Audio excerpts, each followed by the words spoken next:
Bahkan anjing ni suci seperti binatang-binatang lain lah. Ini pendapat dia pula. Di sini. Lepas tu dia mari dulu lagi. Hadis selepas cerita bulu baru ni, rambut baru ni, dia mari dulu lagi. Hadis yang ke 167 ni. Apabila anjing minum di dalam bekas seseorang daripada kamu, maka hendaklah dia membasuhnya 7 kali. 7 kali. Dia takut. Orang kata dia tak tahu hadis ni. Dia tahu. Dia mari dulu lagi.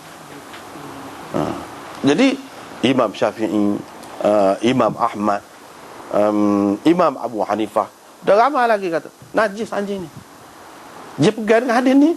Imam Bukhari buat mari dulu lagi hadis. Mana bukan dia tak tahu, tapi faham molek, kata dia. Dia faham lagu lain. Dia faham lagu lain hadis ni. Mana mengikut fahaman dia tu, kesimpulannya najis anjing ni tidak najis. Walaupun kata suruh basuh 7 kali. Kau menunjukkan tidak najis dia, kata dia. Bukan kau menunjukkan dia tu najis, tak. Kau menunjukkan tidak najis. Baik kita baca dalam nota ni kan, nota 45 ni, cuba tengok. Hadis ini bagi Bukhari tidak menunjukkan najisnya anjing, malah ia menunjukkan kesuciannya. Ini kerana kalaulah perintah Nabi SAW supaya membasuh 7 kali, sebanyak 7 kali bekas yang dijilat airnya oleh anjing itu disebabkan oleh najisnya, maka babi tentu lebih berat lagi najisnya berbanding anjing.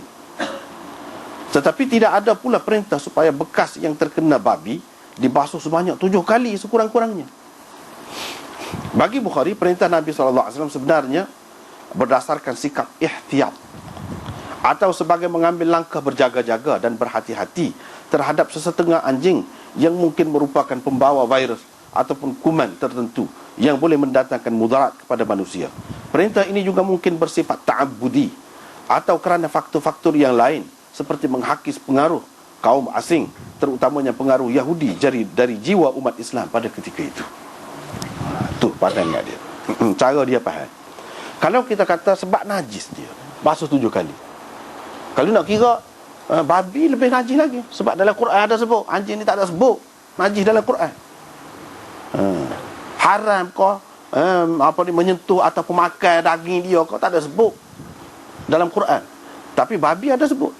Setara ada sebut babi tu, tak ada dalam Quran suruh basuh 7 kali.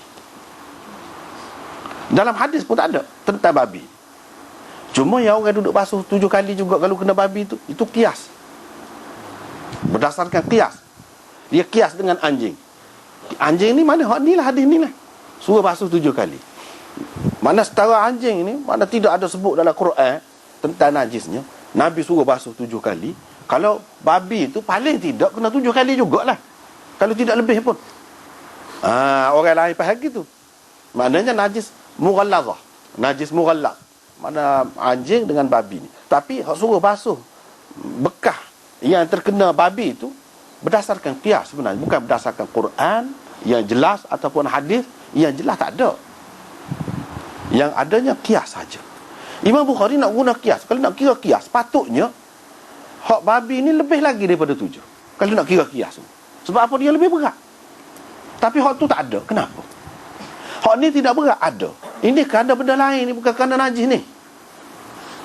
Dia buat ikut tu. Bukan kerana najis, kerana benda lain. Benda lain tu apa dia? Itulah seperti yang kita sebut tadi dalam nota tadi. Itulah benda lain. Antaranya hak berpendapat kata tidak najis ni Imam Malik, dan ramai lagi yang lain, dia kata tidak najis. Dan hak perintah ni, hak ni idza syaribal kalbu fi ina'i ahadikum falyaghsilhu sab'an, suruh basuh 7 kali ni. Imam Malik kata serupa juga Imam Bukhari. Hak ni bukan kerana najis dia, tapi kerana benda lain.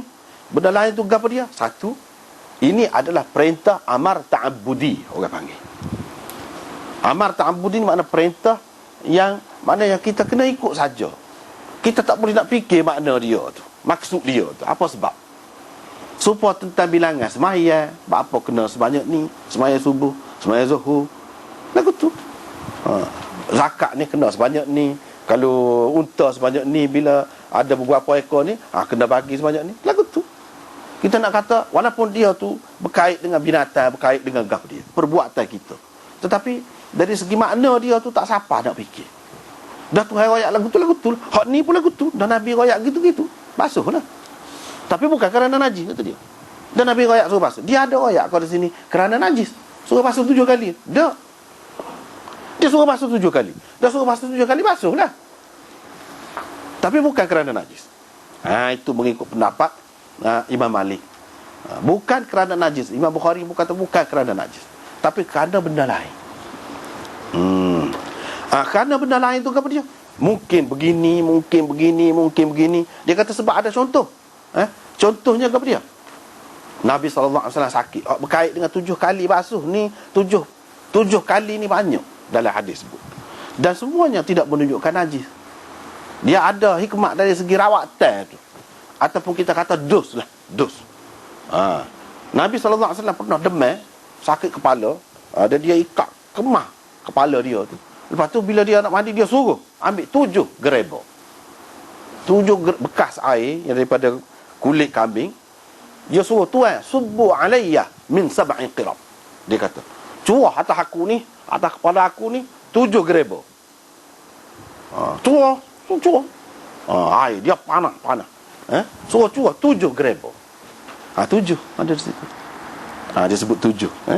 Lepas tu dalam hadis yang lain, banyak ni dalam Bukhari, dalam Muslim, dalam Abu Dawud ada berlaku man tasabbaha 7 tamaratin ajwah ataupun tamarati ajwah lam yadurruhu dhalika al-yawm sammun wala sihr.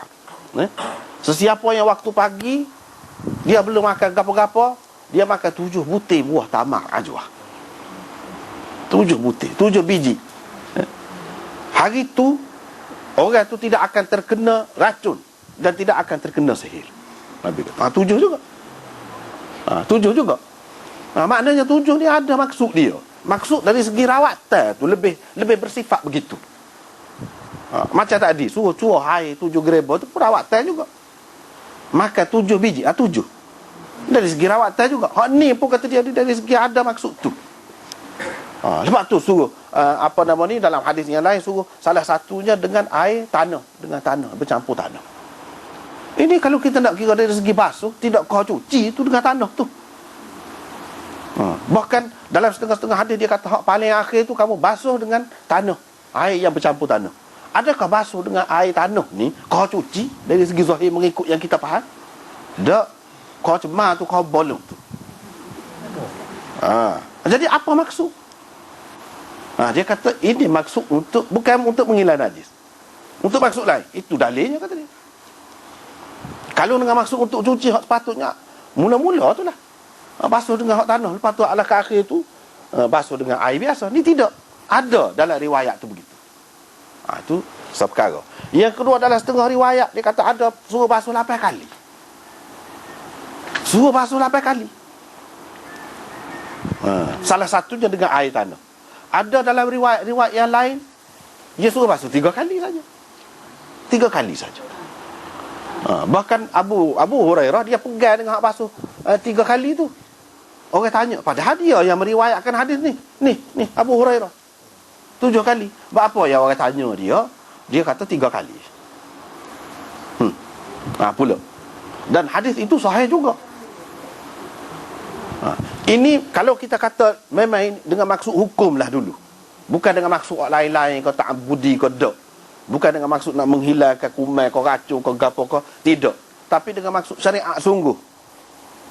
Maka daripada 8, 7. Daripada 7 kepada 3. Ini menunjukkan hak 7 gapo ni dia satu ketika dulu. Lepas tu sudah mansuh. Imam Tahawi kata gitu. Sebab itulah Imam Abu Hanifah pegang, dia kata kena basuh 3 kali. Tak perlu air tanah tu, tak perlu. 3 kali sepon najis-najis lain lah. Dia tidak mesti 3 kali pun, sekali pun kalau sudah suci dah cukup, kata dia. Imam Abu Hanifah pegang lagu tu. Sebab dia pegang dengan Abu Hurairah. Abu Hurairah tu meriwayatkan hadis ni. Takkanlah dalam keadaan dia tahu ni perintah Nabi, dia nak tinggal gitu saja. Lepas tu dia nak petua lagu lain. Tak pernah sabar tu. Kecuali dia tahu ini hukum ni hak dulu. Hukum ni hak dulu, bukan hak kemudian. Hak kemudian dia sudah jadi ringan.